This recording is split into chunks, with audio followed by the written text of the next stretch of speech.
Have you ever thought to yourself, are all the Beatles still alive right now? Only to Google and find out that Ringo Starr and Paul McCartney are very much still out there and alive and living their best lives. Meanwhile, George and John have been gone for literal decades. Or maybe you stumbled on that old Illinois paper from 1969, claiming that Paul died in a car crash. Or maybe you came upon some conspiracy theory online about how John Lennon died due to the FBI or CIA's involvement. Today, we're going to be diving into the two biggest Beatle conspiracy theories that still refuse to die. This is Deep Dive Disorder. I'm Jean. And I'm Brie. We're talking about the Paul is dead theory and what really happened to John Lennon.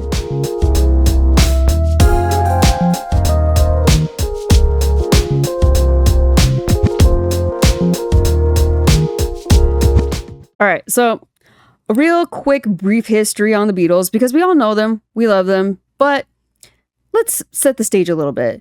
John, Paul, George, and Ringo, the Fab Four, as they are somewhat known as, even if you don't listen to the Beatles, you know the Beatles. They're in The Simpsons, The Powerpuff Girls. The whole movie Yesterday is a plot built around a guy who ends up in an alternative universe who writes the Beatles music. Even The Jungle Book, the vultures in the Jungle Book, all four of them represent the Beatles.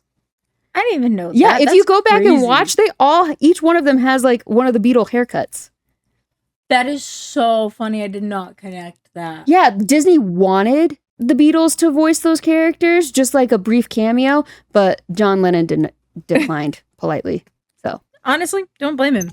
That was not his vibe at the time. Before we get into conspiracies, let's do a quick where they are and who they are now and where they ended up. As you said, John Lennon and George are currently deceased, R.I.P.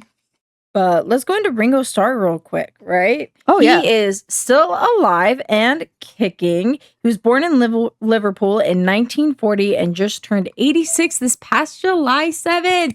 Yay! Congrats to him. Happy late birthday. Living in Los Angeles currently. He was sick a lot as a kid. He was in and out of hospitals. And while he was in and out of hospitals is kind of where he learned to play the drums and really became in love with music because one of his, the people that were taking care of him at a sanatorium taught him how to play the drums. Oh, that's really cool. Mhm. Did you know his first name is not technically, his government name is Richard, which is It's so what was it? It funny. was like Richard Starkey. Yeah, it's Richard Starkey or Starkey. something. And Yeah. I'm like, oh, I and was then he like, became oh. Ringo Starr. That became his stage name after he joined. What were they called? He was in a bunch of skiffle bands before the That's what it Beatles. was. Yes. Replacing Pete Best, married Maureen Cox from 65 to 75, then married Barbara Bach. Is it Bach or Batch? I'm gonna guess Bach, Probably Bach. but I could be wrong. Yeah. But he married Barbara Bach in 1881. They're still together. He's a knighted member of the British Empire. He's in the Rock and Roll Hall of Fame twice. Once with the Beatles in 88 and as a solo artist in 2015. He has a solid career, acted a little bit, did photography. Overall, he's just kind of living his best life. In Los Angeles, which is awesome and good for him. He's been married to the same woman for so long. It's so sweet. So then the next Beatle that we're going to talk about is George Harrison. He has unfortunately passed. He was born in Liverpool in 1949 and died in 2001 in Los Angeles due to, I think, cancer, from what I gathered, and a lot of it. Yeah, he was the singer and lead guitarist, right? Yeah, he Yes. was actually. No, that's like kind of the crazy part for being known as the quiet Beatle. Mm-hmm. He really kind of He's was the able most to- active one, Mhm. for sure. If he was alive, he'd be very busy today. Yes, he would. He'd be very, very busy. Mhm. He started playing the guitar in secondary school. He met Paul, got invited to the band John and Paul had going in 1965. He got obsessed with the sitar after hearing it, became close with Ravi Shankar. I apologize if I pronounced that incorrectly. And the whole Indian classical influence hit the Beatles so hard. Yeah, their trip to India for transcendental meditation changed all of them, but it really stuck with George the most. He even lived in India for a while. And he married Patty Boyd from 1966 to 1977. She was on board with all of his escapades, going to India and kind of living out this this desire, I guess. I don't know how to explain it because we didn't do too much. But guru lifestyle going on. Yeah, maybe not a guru. I think he had more of like a nomadic lifestyle going on. Like there's definitely a lot of travel going on. There was tons of travel for him, especially going back and forth from concerts to India up until the Beatles ended. And then after that, he married Olivia Trinidad Arias in 1978. John died, and then George kind of laid low right after John died because he was afraid of what would happen to him. And basically in 1999, he had a scary home invasion, which is insane. I know, think about it. John dies 1980 something. I don't remember right now, but we'll get to that. I think it's 1980. I think so too. So John dies in 1980, and then in 1999, George has a home invasion. What the hell? That's crazy. Yeah, I'd be freaked out too. Because like that's kind of spooky to think. Honestly, I imagine like the rest of the Beatles probably felt somewhere between like grieving and scared for their own lives. Because like I remember reading that Paul McCartney refused to do a concert for like 20 years after John had died, and then he finally like got up the courage to do it, which is insane. They were all terrified for their lives after John died. Oh, absolutely. I mean, they were huge. They were the original like, they had the stalker fans. Yeah, they did. And then he, like I said earlier, he died of cancer. He battled throat cancer and lung cancer and ended up having to couldn't defeat a brain tumor because of how much he smoked. So, yeah, don't smoke, kids. That'll do it to you. Oh, yeah. And then there's John Lennon. John Lennon was born in Liverpool as well in 1940. He died in 1980 in New York at 21. He was married to Cynthia Powell first, which this is a quote from Britannica. She is described as being a supportive and traditional wife. And then they divorced in 1968. And at the age of 28, around the same year or the year after, he married Yoko Ono. And Britannica also described her, and this is a little quote, independent and unconventional, and he stayed with her until he was killed at 40 in front of their apartment. Which is so sad. It is very sad. And just like, I don't know, that's also like a terrifying thing for her to go through. Literally, like my husband was coming home from a recording session and just got shot in our doorway. Yeah. That's terrifying. But after he and Yoko Ono got together and started their relationship, he got very political and very active. The Bed-Ins, Imagine, the whole peace campaign. He was very outspoken. That when George McGowan,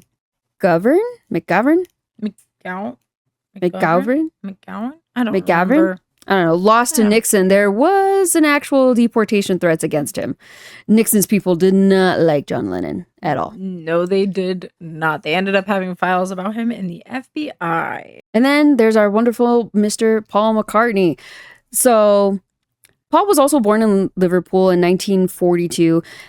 His dad led a jazz band on the side, so music was in the house very early on in Paul's life. He was very ingrained in it. One of the things that bonded him and John was that their mothers had died, so they were both boys who were being raised by single fathers. Honestly, with how ridiculously talented Paul McCartney is, he could basically play any instrument by the time that they started the band, where in majority of the later songs, he's actually playing he's playing drums, he's playing guitar, he's playing the lead guitar, he's doing vocals. He can do pretty much anything. So after the Beatles split, him and John had actually barely talked. Like they were on a no contact basis until John called him for help on a song for John and Yoko. And I think the song was like called John and Yoko Song or something like that. And so he called Paul Paul up and was like, hey, I need help. And Paul went over there immediately because to Paul, songwriting was his religion. Music was his church. Oh, yeah, that is his ministry. That is him. And that's where for him, the music was always so much more. He married Linda Eastman in 1969 and started a band called The Wings. He ended up getting in the Hall of Fame for not just the Beatles, but the band he started with his wife called The Wings, which I think is super sweet. And he stayed with her until 1998 when she passed, unfortunately. Then he married Heather Mills from 2002 to 2008, which I learned she lost her leg in like 1990 something. From a motorcycle accident. Oh my God. How cool is that? That's actually kind of fucking dope. Is she still alive? Do we know? She's still alive. She's living her best life right now. I don't Good remember job, exactly queen. what she's doing right now, but she is living. And I'm so happy for her. She's really cool. When I looked up about her, I don't remember much about her right now because there were so many cool things you learned about the Beatles in this research. Holy Hannah. Gonna have to do a part 2 to the Beatles. So then he married Nancy Chevelle in 2011, and he's still married to her. Aww. And he has been easily one of the most successful Beatles, like post the Beatles. Oh, absolutely. So out of all 4 of them, he has been the most successful. Yeah, which is awesome. And congrats to him, truly. That is an impressive feat. Like almost, I don't even know, 40, 50 years? Probably going on 60, 50 years. Yeah, I would imagine. Something like that. I don't know. After so many years, after 1940 and still going. Holy Hannah. Good for him, honestly. Mhm. All right. So now that we have the players, let's talk about the bodies. Okay. So, John Lennon. Let me get on my fedora real quick because I feel like a detective for this one. John Lennon was shot in the archway of his apartment building, the Dakota building in New York City, by a guy named Mark David Chapman. Chapman didn't run when before the police came. He was actually seen like just standing near the body or something, maybe even like performing some type of life-saving stuff. But he was pretty much just waiting for the police. And that's one of the details that I kind of feel off about this. And he never really had shown real remorse for it, even though he has been in jail or prison currently for the past like 45 years, I think as of last year or something, because he was up for parole.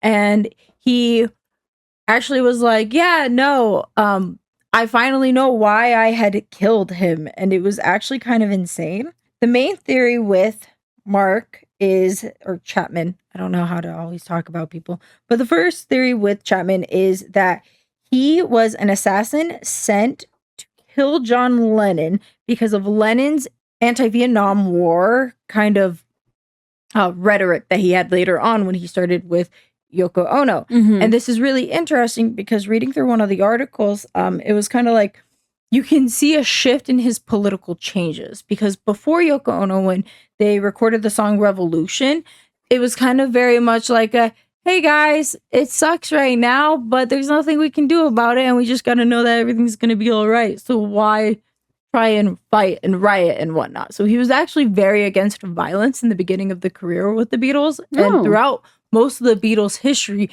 they were very against rioting, against violence.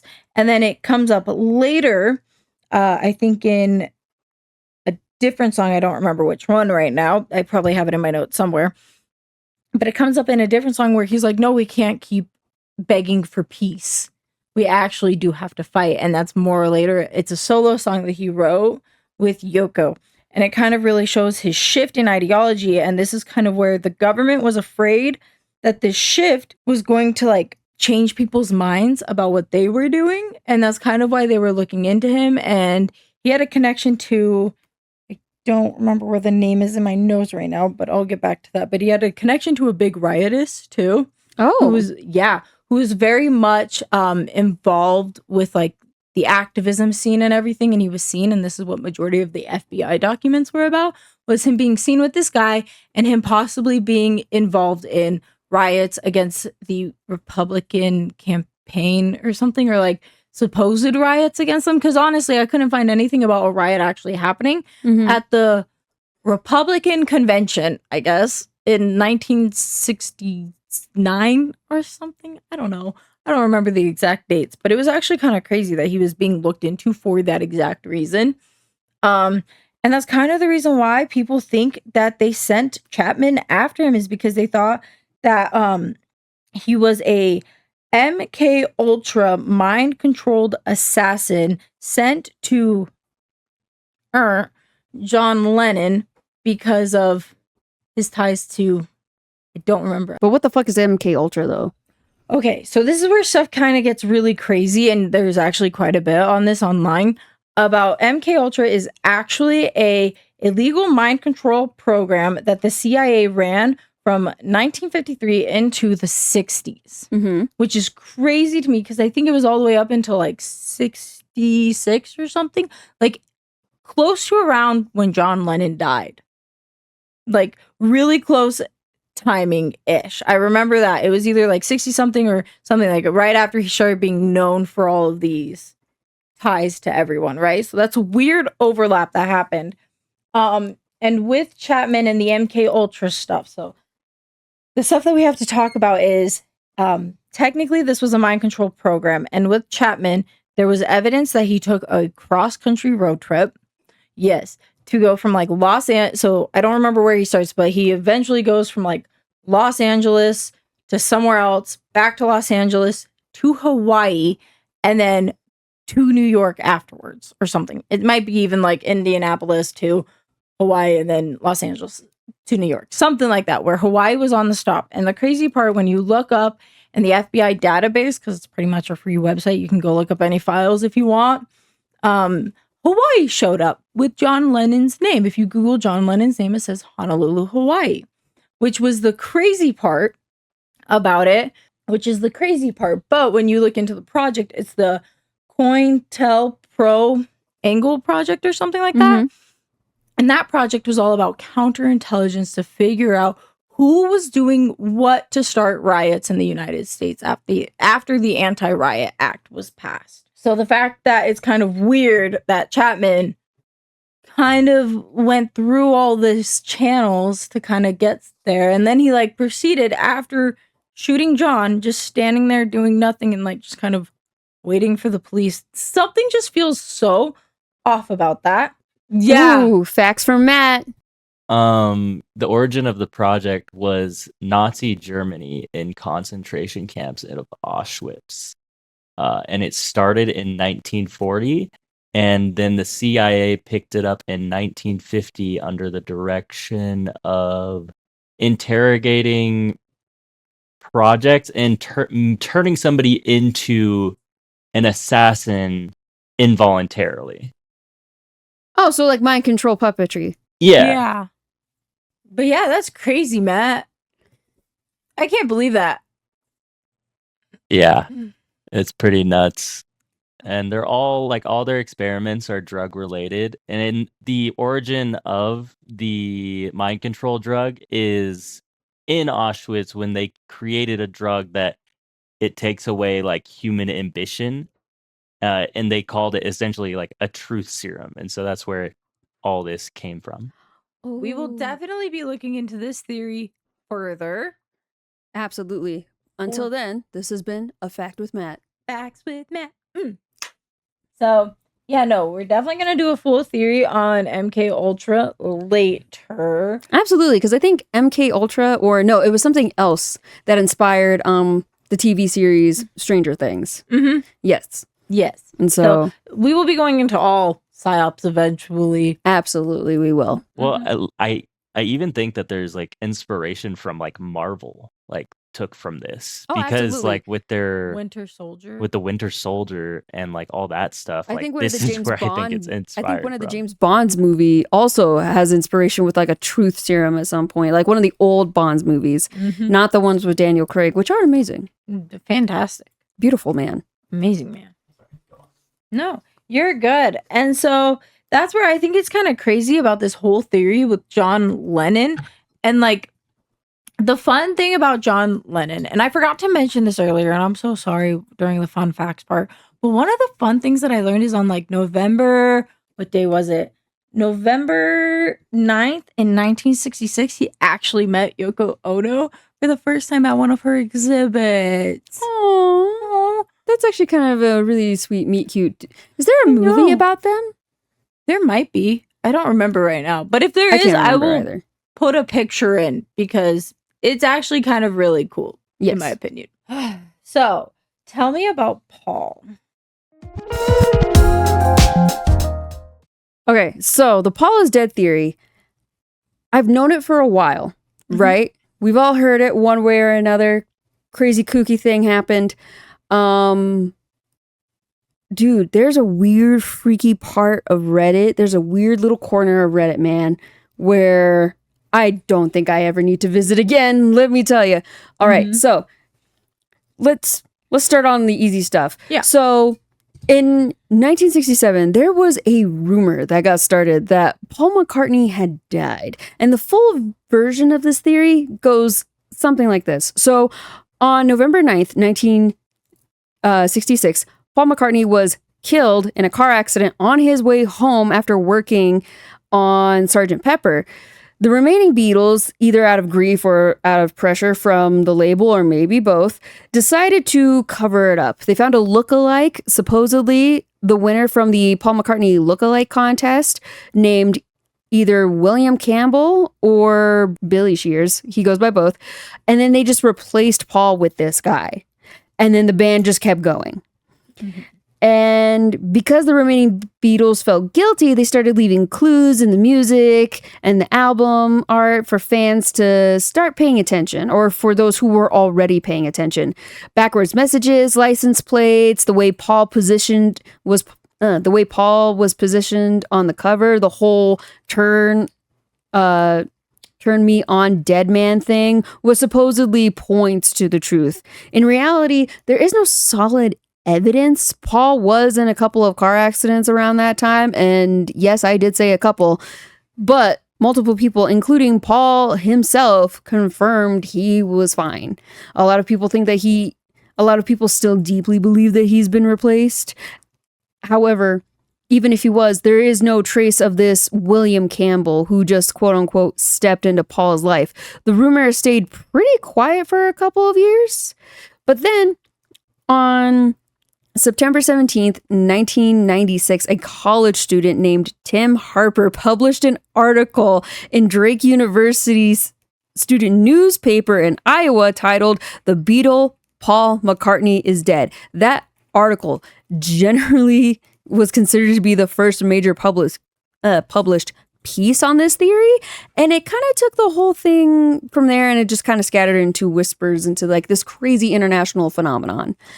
That's crazy. You know what? When I looked into it, it said something about like Northwestern Illinois. That's where another part of this article arrived too. And when you try to Google car accidents that Paul McCartney had on the day, I could not find anything. Yeah, there was nothing in record on that specific day. There's not a lot of records of a car accident being on record. There's not even like a solid like record that there was even a car accident on that specific day. Some say there are, but there are no like reasonable sources to like follow up and confirm those things. And then my dude, then there's Reddit. So we all know the beautiful, beautiful hole that is Reddit. Yes. Reddit. So I think it's safe to argue, or not even safe to argue. I think it's safe to say that Yoko Ono is just as famous as the Beatles, specifically because of her position in John Lennon's life and supposedly causing the breaking up of the band. I mean, Beatles are referenced everywhere. Yoko Ono just as much is also mentioned everywhere. In that 70s show, which was made in the 90s, there's a scene where Eric Foreman is looking at Jackie Burkhart, Michael's girlfriend. Remember that? Where like, I think they were breaking up or something was going on with Jackie and Michael again. Something's always going on with Jackie and Michael. But there was a moment where Eric Foreman looks at her and goes, "You're breaking up the band, Yoko." Like, it happens all the time. She is a reference everywhere. But there's a weird, freaky part of Reddit that think that Yoko Ono has had plans to infiltrate and invade John Lennon's life from day freaking one, starting with this car accident. So you mentioned how they met. But one of the fun things that I learned is on like November, what day was it? November 9th in 1966, he actually met Yoko Ono for the first time at one of her exhibits. Oh, that's actually kind of a really sweet meet cute at an art exhibit in 1996 or near 1996. No, it was on the day of November 9th, 1966. Like, it was on that exact day as when he first met her at the art exhibit. Supposedly around that same time, she planned said car accident. According to a weird, freaky little corner of Reddit. That's insane. Yes. So many people dislike Yoko Ono and blame her for breaking up the Beatles, supposedly. Much. They were already working on solo stuff way before then. Oh, absolutely. Like, there was solo stuff coming out in like 1967, I think, for one of them. I don't remember which one of them, but it was no. There was, wow. It's crazy. Honestly, the craziest thing.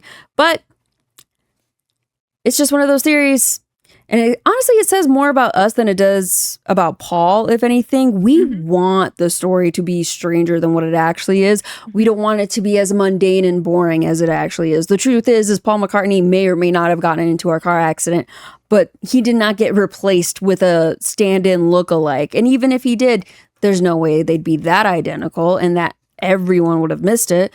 And even looking at pictures of him today versus him young, that's the same face. It's the same face, just aged up a little bit. Yeah, just aged up. Still looking good. Still fine. He looks great. He looks great. Unbothered king. Really unbothered. Like, he looks awesome for his age. But it's one of those things where I'm like, he looks like himself still. Yes, very much so. It's not like there was a huge drastic change or like a weird little change that you kind of subconsciously notice. No, he looks the exact same. He looks the exact same and he looks great. He does look great for his age. And so, I'm so jealous. The truth of it is, I guess it's safe to say that this theory, obviously debunked. Paul is alive. Paul is chill. Paul is well. Paul is living his best life. Paul is living his best life. And with the John Lennon theory, I'm going to also have to say that his death was a tragic accident. And I know I didn't mention what the guy said 45 years later after his trial when he was on the parole board. But when they asked him again, why did you kill John Lennon? And why did you wait outside? He said, I wanted the fame. And he says he feels sorry about it, but he's still in jail and he'll probably be in jail for the rest of his life because, according to everyone, he still shows no remorse for it. And quote unquote, he is sick of the fame by now. But unfortunately, he took someone who is and could have been one of the biggest legends that has ever existed in the history. Oh, yeah. Just for his own little 5 minutes of fame. And that's just not cool. It's not cool at all. Like, what a loser thing to do. I'm sorry. Sad, shitty thing to do. If you wanted the fame, you have to think about what you want to be famous for. Granted, murdering someone famous is the fastest way to get famous, but not highly recommended. Not the way that you need to go and do it. Like, do something actually memorable. Don't be that guy. Be a chill dude. Yeah. Be a nice guy. Invent something better than the pool noodle, at least. At least. Which the pool noodle is still a pretty cool invention, but you can do better. You could do better. You can do better. So, all in all, as much as I would love, even going through all the FBI files about John Lennon, there was nothing in there about mind control. It was all basically just about, hey, how do we enforce the Anti-Riot Act? How do we do that against this guy? So, so that's kind of the in conclusion for me.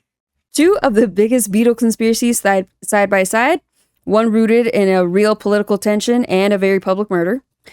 The other born from grief, rumor, and our endless need to find some sort of hidden meaning. If you've got any thoughts, receipts, your own theories on what could have potentially happened with Paul being dead or with John Lennon and his death, please send them our way. We do have an email and all the socials, so feel free to find us. You can send us your theories to the email in the description below. Until then, this has been Deep Dive Disorder. I'm Jean. And I'm Brie. Stay curious, question everything, and maybe don't believe everything you hear on the vinyl or even on the internet. So thank you guys. Bye. Bye. is the one about John Lennon and Yoko Ono meeting on the day that the alleged car crash happened. Yeah, it's kind of hard to do history when like it's all pretty generic stuff. I looked at what you had and then I was like, this is the same shit I had. Yeah. I'm 82% sure we read the same New York Times article. Mine was Britannica. Oh, fuck. Oh, absolutely. Slightly racist is an underturn. Did you read it? Yeah, you read it. Yeah, I read it. No, it was one of those things where when I read it, I was like, excuse you? It was one of those moments where I was like, clearly my dyslexia has failed me. No, my brain chose not to be dyslexic. No. And therefore, I will be calling out Britannica for that one. no, what was fucking crazy about the Paul is dead theory? Dude, the deeper you go on Reddit, you'll find people who believe that Yoko Ono was setting out to break up the Beatles from day one. Yeah. And I'm just Or like, before day one. She's been working on this shit from the shadows, quote unquote, orchestrated in said one of the car conspiracy, accident. but I'm pretty sure he owns all the rights to the Beatles stuff. As of right now, yes, 4 or 5 seconds with with Kanye West and Paul McCartney. Dude, I forgot how many people don't know who Paul fucking McCartney was. Because I remember they're all like, wow, it's so cool that Kanye and Rihanna found this old dude and gave him a chance to display his talents. And I'm like, hey, motherfuckers, he's been displaying his talents for a fat minute. Dude.